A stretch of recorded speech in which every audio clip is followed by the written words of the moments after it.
한자어 가운데 세한사무라고 하는 말이 있습니다. 단어적인 뜻은 추운 겨울의 새벗이라고 하는 뜻의 말입니다. 이 말의 의미는 추위에 잘 견디는 대나무, 소나무, 매화나무를 통틀어서 이루는 말입니다. 혹독한 추위에도 푸르름을 잃지 않고 꽃을 피우는 공통점을 가지고 있는 나무입니다. 과거의 선비들은 이런 나무들처럼 혹독한 시련에도 굴하지 않는 선비의 기계를 드러내기 위해서 소나무, 대나무, 매화나무를 세한사무라고 부르며 즐겨 그렸다고 합니다. 세한사무, 추운 겨울의 혹독함에도 푸르름을 잃지 않고 꽃을 피워내는 나무들입니다. 성도 여러분, 여러분의 삶, 여러분의 믿음 또한 그러할 수 있기를 주의 이름으로 축복합니다. 여러분의 믿음도 세한사무처럼 때로는 추운 겨울에 혹독한 것 같이 때로는 시련과 어려움에도 믿음의 푸르름을 잃지 않고 결국은 그 모든 추위와 시련을 견디고 이겨서 아름다운 꽃을 피우는 삶이 될 수 있기를 주의 이름으로 축복합니다. 그런 아름다운 믿음의 사람들이 다 되실 수 있기를 주의 이름으로 축복합니다. 그런 믿음의 바람을 담아서 오늘 사무엘상 1장의 말씀을 나눕니다. 오늘 말씀은 사무엘의 가정에 관한 이야기입니다. 사무엘이 어떻게 태어나고 그가 어떻게 여호와를 섬기는 사람으로 살게 되었는지, 그의 부모가 어떠했는지를 보여주는 말씀입니다. 그런데 이 말씀은 매우 상징적이고 중요한 영적인 메시지를 주는 말씀이라 할 수 있습니다. 왜냐하면 당시의 상황과 그 말씀의 결과들이 매우 중요한 메시지를 담고 있기 때문이지요. 사무엘과 그 가정 이야기는 단순하게 한 가정, 한 인간의 이야기로만 끝나지 않습니다. 오늘 우리에게 매우 중요한 영적인 메시지를 전해주고 있습니다. 먼저 사무엘의 아버지 엘가나에 관한 이야기를 봅니다. 그는 레위 지파에 속한 레위인이었습니다. 하나님을 섬기기 위해서 구별된 지파 사람이었습니다. 그에게는 두 명의 아내가 있었습니다. 한나와 브린나입니다. 당시 이스라엘은 일부 다처의 사회였기에 엘가나도 두 명의 아내가 있었던 것입니다. 오늘 말씀 3절은 이 엘가나에 대해서 이렇게 말씀합니다. 이 사람이 매년 자기 성읍에서 나와서 실로에 올라가서 만군의 여호와께 예배하며 제사를 드렸는데 엘리의 두 아들 홈리와 비느하스가 여호와의 제사장으로 거기에 있었더라. 이 사람, 즉 엘가나가 매년 실로에 올라가서 여호와께 예배하며 제사를 드렸다 말씀합니다.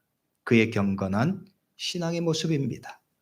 그리고 엘가나의 경건한 삶을 보여주는 동시에 이어서 엘리의 두 아들 홈리와 비느하스가 여호와의 제사장으로 거기에 있었다 말씀이 덧붙여지고 있습니다. 먼저 실로는 당시에 성막이 있었던 곳입니다. 이스라엘 백성들이 가나안 땅에 정착해서 살 때에 실로에 여호와의 성막이 자리 잡았습니다. 이로 인해서 예루살렘의 성전이 세워지기 전까지 실로는 이스라엘의 예배와 신앙의 중심지가 되었습니다. 그런 곳에 제사장이었던 엘리의 두 아들 홈리와 비느하스가 있는 것은 어떻게 보면 당연한 것 같습니다. 그런데 이 3절의 말씀은 단순하게 이런 뻔한 상황에 대해서 보여주는 말씀이 아닙니다. 왜냐하면 이 말씀은 매우 상징적인 대조의 상황을 보여주기 때문입니다. 엘가나는 매년 실로에 올라가서 만군의 여호와께 예배하며 제사를 드립니다. 성실하게 하나님을 예배하며 신실한 믿음으로 살아갑니다. 그런데 이어서 엘리의 두 아들이 언급됩니다. 그런데 이 두 아들, 엘리의 두 아들은 매우 심각한 문제의 주인공입니다. 아버지를 따라서 제사장이었던 그들은 악행을 행하여서 하나님께 징벌을 받습니다. 오늘 말씀의 뒤에 2장 12절의 말씀은 이 홈리와 비느하스에 대해서 이렇게 말씀해요. 엘리의 두 아들은 행실이 나빠 여호와를 알지 못하더라. 그리고 이어서 2장 17절에 재차 이렇게 강조합니다. 이 소년들의 죄가 여호와 앞에 시비 크면 그들이 여호와의 제사를 멸시함이었더라. 그들은 하나님을 잘 섬겨야 할 제사장이었습니다. 그런데 하나님께 사람들이 여호와께 제사를 드리기 위해서 가져온 제물을 오히려 빼앗고 하나님을 예배하는 것을 방해했습니다. 엘가나의 신실한 믿음의 모습과 엘리의 두 아들 홈리와 비누아스를 오늘 말씀은 의도적으로 먼저 보여주고 있습니다. 그래서 이 말씀이 중요한 거예요. 이 중요한 엘리의 두 아들 홈리와 비누아스의 불신앙과 악행이 단순하게 그들 자신의 문제로 끝나지 않습니다. 이렇게 오늘 말씀이 두 사람의 모습을 먼저 보여주고 있는 것은 이 엘리의 두 아들 홈리와 비느하스의 이 악한 모습이 단순하게 그 사람들의 문제로 끝나지 않는다는 거예요. 사람들이 어떤 사람이나 사건에 대해서 그 시대의 상징이다 말하는 경우가 있어요. 어떤 사람에 대해서 그 시대가 남은 괴물이다, 어떤 사건에 대해서 그 시대가 낳은 비극이다 말하곤 합니다. 이 말은 시대상을 반영한다는 거예요. 그 시대가 가지고 있던 문제를 압축적으로 잘 보여주는 사건이 혹은 사람이 그런 존재라는 거죠. 어떤 사건이나 어떤 중요한 사람들의 모습을 보면 그 시대의 문제의 상황을 알게 된다는 거예요. 그런데 엘리의 두 아들 홈리와 비느하스가 그런 존재입니다. 제사장이라고 하는 중요한 영적인 직분을 가진 사람입니다. 그런데 오히려 그런 사람이 여호와의 제사를 멸시하고 자신의 탐욕을 위해서 거룩한 제사장의 직분을 타락시킵니다. 성경은 이 두 사람이 여호와를 알지 못했다 말씀해요. 이 두 사람의 악행이 시대의 상징인 이유는 이 시대의 모습이 그러했기 때문입니다. 믿음에 있어서 여호와를 알지 못하는 시대였어요. 이 시대의 대부분의 사람들이 여호와를 알지 못하고 믿음이 타락하고 병들어 있었기 때문입니다. 하나님의 백성 이스라엘이 하나님 백성으로서의 온전한 모습을 완전히 잃어버렸어요. 사무엘상의 앞에 있는 사사기의 말씀을 보면 그 시대상의 혼란을 우리는 짐작할 수가 있습니다. 사사시대의 혼란상을 이야기할 때 항상 언급되는 말씀이 있죠. 사사기의 마지막 말씀 사사기 21장 25절의 말씀입니다. 이렇게 말씀해요. 그때 이스라엘의 왕이 없으므로 사람이 각기 자기의 소견에 옳은 대로 행하였더라. 사람이 각기 자기 소견에 옳은 대로 행하였더라. 시대의 모습입니다. 또한 기억해야 될 말씀이 사무엘상 3장 1절의 말씀입니다. 이렇게 말씀해요. 아이 사무엘이 엘리 앞에서 여호와를 섬길 때에는 여호와의 말씀이 희귀하여 이상이 흔히 보이지 않았더라. 여호와의 말씀이 희귀하여 이상이 흔히 보이지 않았다. 여호와의 말씀이 희귀한 시대, 하나님의 백성이 하나님의 말씀대로 살아가야 되는 삶임에도 불구하고 하나님의 말씀이 희귀한 시대입니다. 물론 여기서 말씀하는 하나님의 말씀이 희귀했다고 하는 것은 하나님의 말씀을 받고 전하는 선지자의 사역이 일어나지 못했다는 거예요. 마찬가지로 시대의 어두운 모습입니다. 영적인 타락과 무기력의 모습입니다. 오늘 말씀 3절에 홈리와 비느하스의 존재는 바로 그런 시대상의 현실을 상징적으로 보여주고 있는 거예요. 그런데 그런 암울한 영적인 현실에도 신실하게 하나님의 말씀을 따르는 사람들이 있었습니다. 그 중에 하나가 사무엘의 아버지 엘가나입니다. 그런 엘가나의 믿음을 비교해서 보여주는 말씀이 3절의 말씀이에요. 그래서 이 사람이 매년 자기 성읍에 나와서 실로에 올라가서 만군의 여호와께 예배하며 제사를 드렸는데 라고 말씀하고 있습니다. 그리고 그것과 비교해서 엘리의 두 아들의 모습을 보여주는 거예요.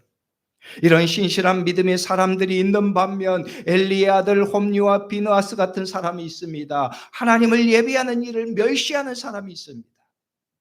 그런데 모순되게 그런 사람들이 이스라엘의 제사장으로 성소의 제사를 담당하고 있습니다. 모순된 현실입니다. 이 모순된 현실은 이스라엘의 비극적이고 암담한 현실을 보여주는 거예요. 그런 비극적이고 암담한 현실에 하나님께 쓰임받은 사람들이 있는 거예요. 희망을 잃어버린 어둡고 절망적인 현실에서 하나님의 구원의 역사를 이루는 사람이 있습니다. 바로 사무엘입니다. 이를 볼 수 있는 대표적인 사건이 블레셋과의 전쟁 사건이에요. 이스라엘은 블레셋에 계속해서 괴로움을 당하고 있었습니다. 그들이 시시때때로 침략해서 이스라엘 백성들을 죽이고 그 땅의 곡식과 재산을 약탈해 갔습니다. 급기야는 블레셋과의 전쟁에 패해서 여호와의 언약궤를 빼앗기는 지경에 이르릅니다. 이 전쟁으로 인해서 당시 대제사장이었던 엘리의 두 아들 홈리와 비느하스도 죽고 맙니다. 엘리도 전쟁에 패했다는 소식을 듣고 쓰러져서 목이 부러져 죽고 맙니다. 여호와의 언약궤를 빼앗긴 사건은 이스라엘의 처참한 패배를 상징적으로 보여줍니다. 이스라엘은 절망적인 상황에 빠진 것입니다.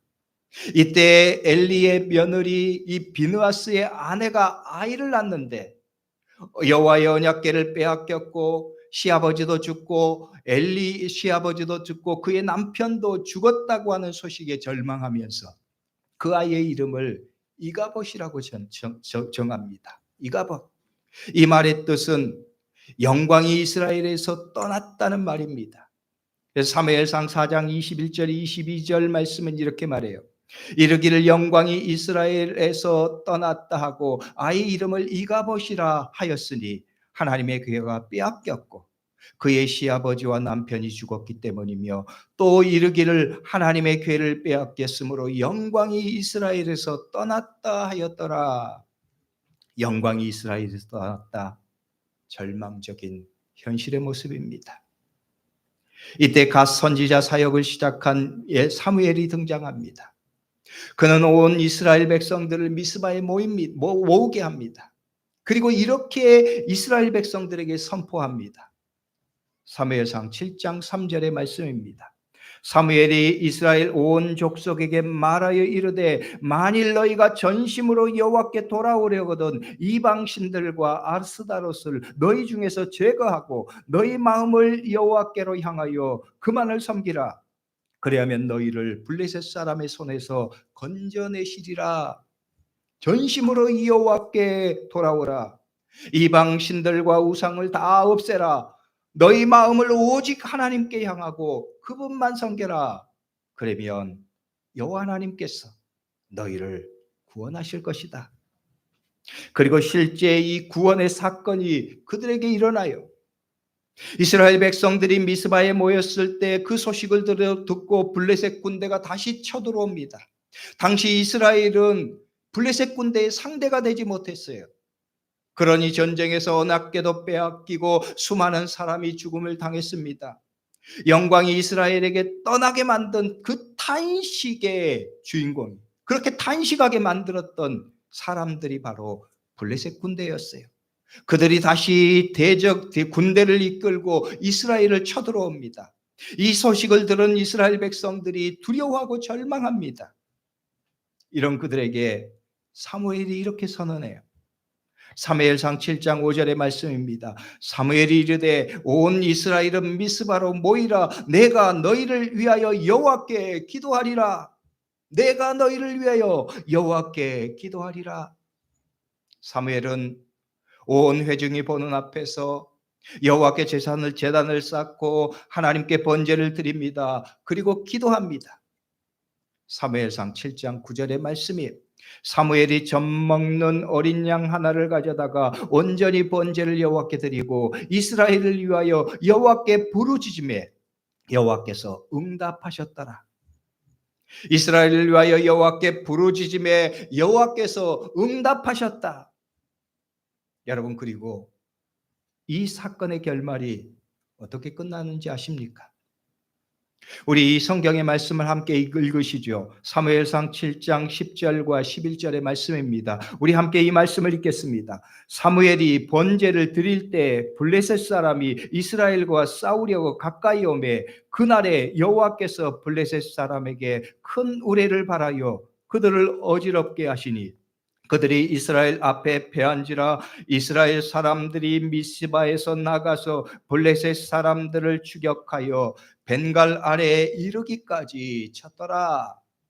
하나님이 이스라엘에게 승리를 주셨습니다. 군대의 힘으로는 도저히 상대할 수 없는 블레셋 군대였습니다. 그런데 그 군대를 물리치게 하셨습니다. 하나님께서 친히 싸워서 승리케 하셨습니다. 그런데 이 승리가 한 번으로 끝나는 승리가 아니었어요. 일회로 끝나는 승리가 아니었습니다. 이 일의 결과를 성경은 이렇게 기록합니다. 사무엘상 7장 13절의 말씀입니다. 이에 블레셋 사람들이 굴복하여 다시는 이스라엘 지역 안에 들어오지 못하였으므로 여호와의 손이 사무엘이 사는 날 동안에 블레셋 사람을 막으심에 블레셋 사람들이 굴복하여 다시는 이스라엘 지역 안에 들어오지 못했다. 사무엘이 사는 날 동안에 여호와의 손이 블레셋 사람들의 손을 막으셨다 말씀합니다. 여기서 유명한 사무엘의 고백이 나옵니다. 사무엘이 돌을 취하여 미스와 센 사이에 세워 이르되 여호와께서 여기까지 우리를 도우셨다 하고 그 이름을 에벤에셀이라 하니라. 여호와께서 여기까지 우리를 도우셨다. 그 이름을 에벤에셀이라 하니라. 에벤에셀의 하나님입니다. 여기까지 도우신 하나님입니다. 이스라엘이 그 하나님의 구원을 경험한 거예요. 사무엘의 생애에 그를 통해서 하나님의 역사를 단적으로 보여주는 사건입니다. 절망의 현실에서 이스라엘을 구원하신 하나님의 사람 사무엘입니다. 타락한 이스라엘의 영적인 상황을 다시 회복하여서 하나님의 백성으로 다시 서게 하신 구원을 이룬 하나님의 사람입니다. 앞서 언급한 새한과 사모 같은 삶입니다. 추운 겨울 눈보라의 혹독한 시련 속에서도 그 푸른 빛을 잃지 않고 마침내 꽃을 피우는 모습처럼 말이죠. 여러분, 그러면 이런 사무엘의 삶의 비결, 영적인 비결이 어떤 것일까요? 그 삶의 밑바닥에 과연 무엇이 있느냐는 것입니다. 사무엘상의 말씀은 그것을 우리에게 상징적으로 보여줍니다. 사무엘의 가정에 사무엘의 가정에 대한 처음 말씀, 사무엘의 삶에 대해서 말씀하시는 처음의 모습이 그것을 우리에게 보여주고 있어요. 그게 바로 오늘 본문의 말씀이에요. 말씀의 서두에서 오늘 본문의 말씀의 성격이 매우 상징적이고 중요한 영적인 의미를 가지고 있다고 말씀드린 이유가 여기에 있습니다. 당시 제사장이었던 엘리의 아들 홈니와 비느하스와 비교하면서 하나님의 사람 사무엘이 있기까지 그 바탕에 있는 영적인 힘을 우리에게 보여주는 거예요. 오늘 말씀의 두 구절이 그것을 보여줘요. 첫째는 엘가나의 신실한 믿음의 모습입니다. 이 사람이 매년 자기 성읍에서 나와서 실로에 올라가서 만군의 여호와께 예배하며 제사를 드렸는데 온 세상은 하나님을 잃어갑니다. 하나님에 대한 믿음을 잃어갑니다. 하나님의 말씀은 점점 사그라듭니다. 하나님의 말씀이 희귀한 시대가 되었습니다. 그러나 사무엘의 아버지 엘가나는 그 영적인 암울한 시대에도 하나님에 대한 믿음을 신실하게 지켰습니다. 다른 사람은 하나님을 멸시하고 하나님을 잃어버려도 그는 끝까지 그 어둡고 악한 시대에 굴하지 않고 믿음을 신실하게 지켰습니다. 하나님을 섬기고 이스라엘 백성들을 이끌어야 할 제사장들이 오히려 하나님을 멸시하고 악을 행하는 그런 시대에도 그는 신실하게 하나님에 대한 믿음을 지키면서 살아가요. 그 신실한 믿음은 하나님에 대한 성실한 예배로 드러났습니다.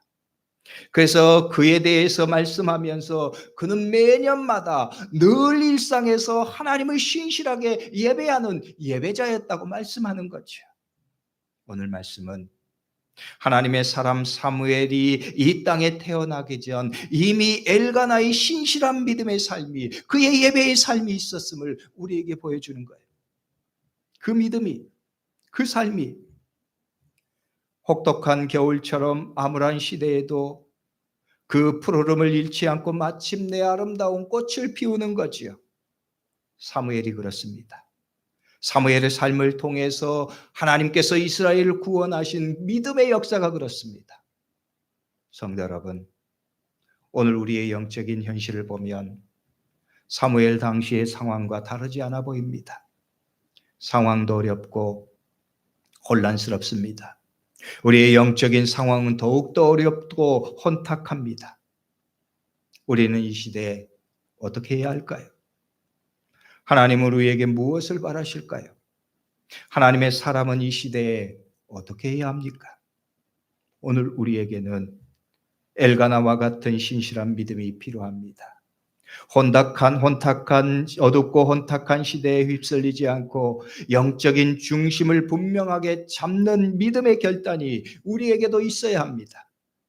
아무리 시대가 악하고 혼란스럽다 할지라도 하나님에 대한 신실한 믿음을 지키면서 살고 그 신실한 믿음이 성실한 예배의 삶으로 드러나는 그런 믿음의 모습이 오늘 우리에게 있어야 하는 거예요.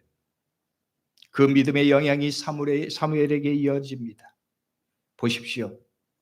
그래서 사무엘이 하나님의 선지자로 막 부름을 받았을 때입니다. 이스라엘 블레셋 사람들이 침략하는 국가적인 재난과 위기 상황에 처했을 때입니다. 그런데 그가 가장 먼저 한 일은 하나님께 제단을 쌓는 일이었습니다.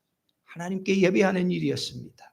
그 일을 포기할 수 없었습니다. 아니, 그 일이 이 위기의 상황, 이 어려운 시련 앞에서 그들이 할 수 있는 가장 중요한 일, 가장 우선한 일이었음을 사무엘이 아는 거예요. 그래서 하나님께 먼저 예배하는 거죠. 그러므로 성도 여러분, 오늘 우리에게 이런 믿음이 필요해요. 엘가나처럼, 사무엘처럼 하나님께 신실한 믿음으로 사는 삶입니다. 세상의 풍조가 어떠하든지 신실하게 하나님을 예배하고 살아가는 믿음의 모습이 오늘 우리에게 있어야 되는 거예요. 여러분, 찬송가 490장에 주여 지난밤 내 꿈에 배웠으니라는 찬양이 있습니다. 찬송가가 있어요. 그 찬송가의 3절의 가사를 보면 이렇게 되어 있죠. 세상 풍조는 나란히 변하여도 나는 내 믿음 지키리니. 세상 풍조는 나날이 변하여도 나는 내 믿음을 지키겠다. 엘가나의 고백이 그랬어요. 사무엘의 삶이 그랬습니다. 오늘 우리에게 필요한 믿음의 모습이 그러합니다. 하나님께서 오늘 그것을 명령하시는 거예요. 그리고 또 하나 사무엘의 삶의 중요한 영적인 교훈, 영적인 원리는 바로 사무엘의 어머니 한나의 믿음의 기도입니다. 그녀는 괴로운 삶의 시련이 있었습니다. 아이를 가질 수 없는 아픔이었습니다. 그 아픔 때문에 사람들의 멸시를 받습니다. 두 번째 부인 분인나는 그를 멸시하며 모욕했습니다. 그의 마음을 격분하게 만들었습니다. 아이를 낳지 못하는 그것도 서럽고 아픈데 그것 때문에 사람들의 멸시와 모욕까지 받습니다. 그러니 그녀는 이 아픔이 얼마나 컸을까요? 그런데 그녀는 이 아픔을 가지고 이 고난을 가지고 하나님께 기도로 나갑니다. 자신의 아픔을, 자신의 문제를 하나님께 눈물로 호소하며 기도합니다. 10절의 말씀이에요. 한나가 마음이 괴로워서 여호와께 기도하며 통곡하며, 그리고 하나님께서 그의 기도를 들으셨다는 거예요. 그에게 아들을 주셨습니다. 그 아들이 사무엘입니다. 한나는 아들을 달라고 하나님께 기도하면서 했던 소원대로 아들 사무엘을 하나님께 바쳤습니다. 사무엘이 실로에서 여호와의 집에서 자라게 된 이유입니다. 그런데 그런 사무엘이 하나님 앞에 쓰임을 받는 거예요.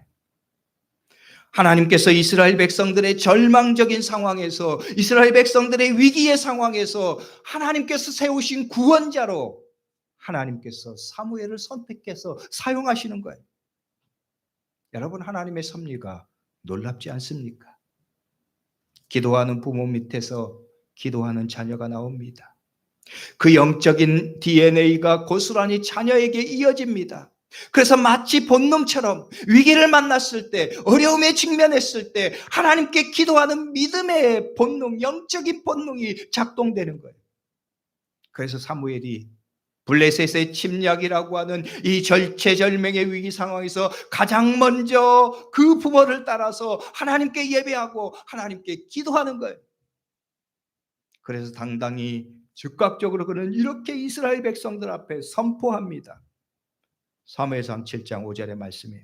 사무엘이 이르되 온 이스라엘은 미스바로 모이라. 내가 너희를 위하여 여호와께 기도하리라. 내가 너희를 위해서 여호와께 기도하리라. 기도의 사람이 하나님의 구원을 이루어요. 기도의 사람이 하나님의 승리를 이끕니다. 하나님은 기도의 사람을 사용하시기 때문입니다. 하나님은 기도의 사람을 통해서 일하시는 거예요.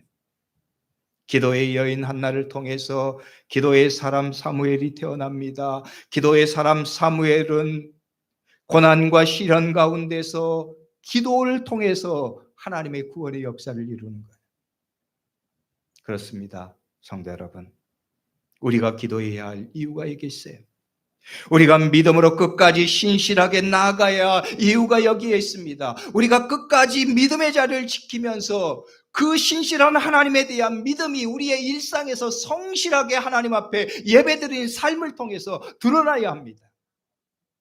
그것이 사람을 살리는 거예요. 나를 살리는 거예요. 내 가족을 살리는 거예요. 내 공동체를 살리는 거예요. 이 나라를 살리고 이 땅을 구원하는 하나님의 구원의 역사를 이루기 때문입니다. 세상의 풍조는 나날이 바뀌어도 우리는 신실하게 믿음을 지켜야 합니다.